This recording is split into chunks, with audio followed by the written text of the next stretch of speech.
Vote করার জন্য করছে কেউ। আবার বলছি, ভারতবর্ষে মন্দির মসজিদ যেন মানুষের কোনো দাবি নাই, সমাজ তার মতো করে করে। এখানে কোনো সরকার হস্তক্ষেপ করে না। মহাকাল মন্দির করছে সরকারি টাকায়, জগন্নাথ মন্দির হচ্ছে সরকারি টাকায়। কেন? দুর্গাঙ্গন হচ্ছে, দুর্গা ঠাকুর থাকবে সরকারি টাকায়। কেন? সরকারি টাকা তো সব সম্প্রদায়ের মানুষের টাকা, সব ধর্মের মানুষের টাকা, মানে সরকারি টাকা। তাদের কি মতামত না হয়েছে যে মন্দির করতে আমি খরচা করবো, আপনারা পারমিশন দেন?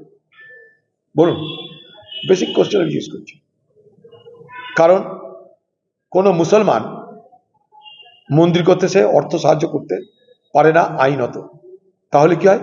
পৌত্তলিকতাকে সমর্থন করা হয়, যেটা মুসলিম ধর্মে নিষেধ। তাদেরকে কি পরোয়া করছে? সরকারি টাকায় মন্দির হচ্ছে, কেউ মন্দির চাই না।